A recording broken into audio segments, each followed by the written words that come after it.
So with that, I'll take questions, if there are any.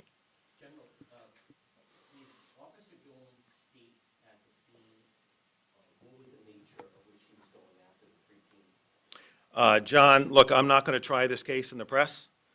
The information package is what it is.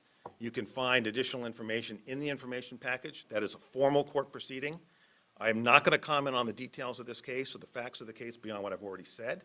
We're going to try this case in court, and that's where we're going to litigate it. Not here in the press and not in the newspapers. We're going to do it in court. Now that this case has been charged, it's a serious case. There are 4 felony charges. The stakes are high. We're going to try this case in a courtroom, which is where it belongs. General, General, just not without everybody getting into can the see. details then, can you say why you chose to charge him?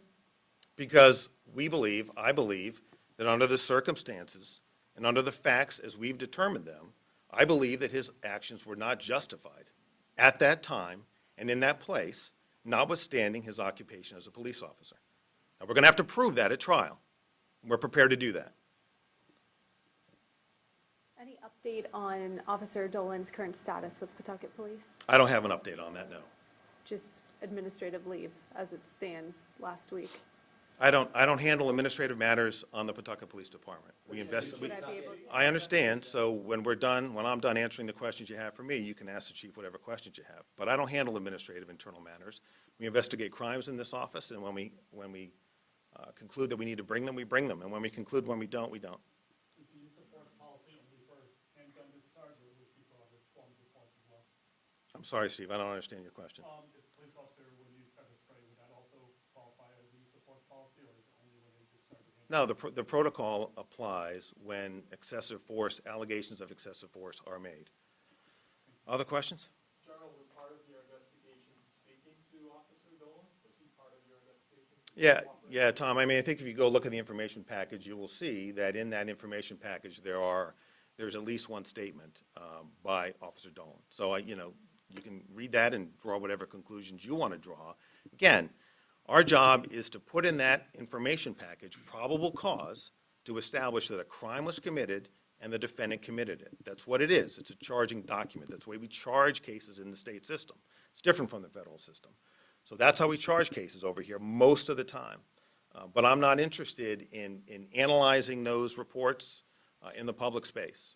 Suffice it to say, we believe that there is probable cause that a crime was committed and that this defendant committed it, as alleged in the information package. We'll proceed to go forward to try to prove those allegations beyond a reasonable doubt.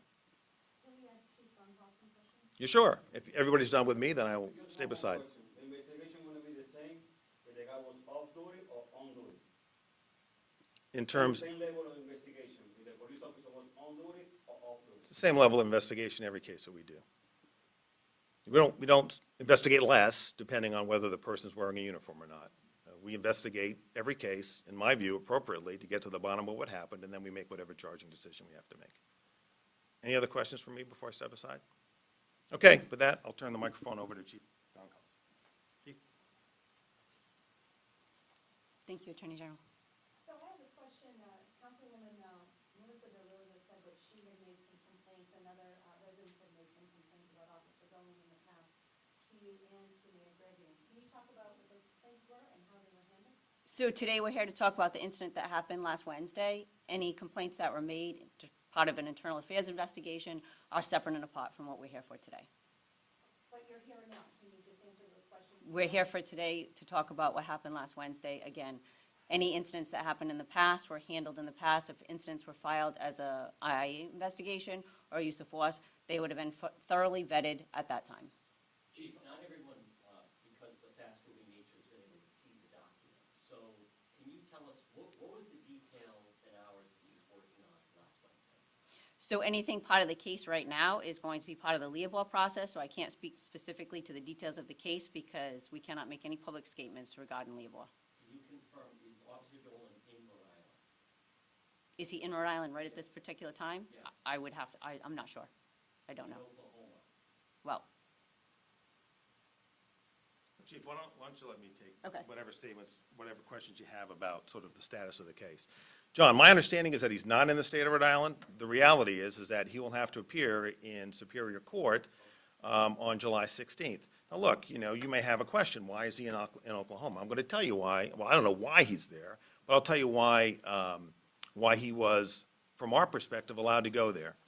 Every time a police officer uses force, okay, the first question is, was that use of force justified? We have to determine that. So when a civilian uses forces on another civilian, a lot of times it's pretty clear early on that a crime was committed. When it comes to a police officers are allowed to use force. So the first question is, was this use of force justified? So on the night in question, there was no basis, in our view, to make a charging decision. I mean, we're here on day 8 because it took day 8 to get us here, and I will tell you that that's a lot faster than is typical in most cases. So, whether or not he's in the state or not, he's been charged, and he needs to be in court on the 16th, like every other defendant who is charged in this way. Are there other questions? General, specific to that, did he leave the day after? I'm not sure exactly when he left, Parker, but I know this. My understanding is he had a pre-planned vacation. My understanding is that he left before we were in a position to fully understand exactly what happened here. So just to give you a sense of what it is we need to know to make a charging decision, right? In the indictment is a charge, assault with a dangerous weapon, serious bodily injury. Well, we need a doctor's opinion regarding what kind of injury occurred before we can make that charging decision, okay? If we want to know, for example, what happened on the highway, we've got to pull highway footage. We've got to analyze it. If we want to make a speed determination, we have to do that. All of these factual questions go into determining whether or not the officer's conduct was reasonable, because it is a different standard from a civilian. An officer has the right to use force, except in those circumstances when doing so was unreasonable. And to get to that answer as quickly as we did, nevertheless took time. So we can't very well tell somebody when we don't know what the result is, don't do this or don't do that. We don't have any authority to do that. But suffice it to say that this defendant will be there on July 16th, or there will be additional action which follows. General, you mentioned something just then. Is there highway footage of some kind of altercation between the officer and these 3 young men? Look, I'd ask you to go back to the information package. That's all I'm going to say, okay? What's in that information? You said something, so I'm just looking for clarification. I did, but I'm not going to interpret anything beyond what's in the information package. All I'm telling you is that the steps that we need to take to reach a conclusion require gathering evidence. And it's not as simple in the case of a police officer who's authorized to use force many times in the first instance, whether or not that use of force is justified. In general, are previous IA violations or hearings admissible in the court when dealing with an issue like this? It depends, Steve. It depends. Sometimes prosecutors think they are, defense attorneys think they aren't, and courts make decisions. Some say yes, some say no. Really depends on the case, the circumstances of any prior allegations, et cetera, et cetera. General, could the chief just explain what Officer Dolan's status is? Sure. Chief can answer whatever questions she's prepared to answer. So once the charges were filed, he will be switched to suspended without pay pending a leave-of process. Can we ask Chief Ramsey a question, please? Chief, last Wednesday night, I interviewed you at the scene, and you mentioned that he had observed something on the highway, and he was pretty shaken up about it. Do you stand by those statements, or do you want to elaborate on that? So that was it was in the beginning stages of the investigation. At this point, if you check out the information packet, I think you'll have the information that you want. Did you, and again, I'm at a disadvantage at the scene, but did you drug test him or give him a breathalyzer at the scene? I didn't personally know. Yeah, look, and again, I want to step in. We're really, again, this defendant is presumed innocent and has a right to a trial. This is not a situation. So, for example, you may say, well, the Attorney General, when it came to the case in Providence with the moped, you stood here and you talked to us for an hour and a half. Big difference. In that case, we didn't bring a charge. In this case, there's a charge pending. Like, it is our goal at this point to pursue those charges to a conviction, otherwise we wouldn't have brought them. It is not to the benefit of achieving justice in this case for me to talk about this case beyond what I already have, right? If this were a case in federal court where I spent a lot of time, what you'd have right now is an indictment. It would be 2 or 3 pages and that was it, and we'll see you when the trial starts, okay? The information package is fair game because we have to establish probable cause to charge in this way. General, is it possible there could be more charges? I can't say, John. Look, let me put it this way. We were able to gather the facts we needed to make the charging decisions we felt were appropriate. Now, anything could change, but I feel comfortable about where we are in the investigative process. And look, that's a tribute to the great work of West Greenwich and the state police to get us to this point. They worked really hard.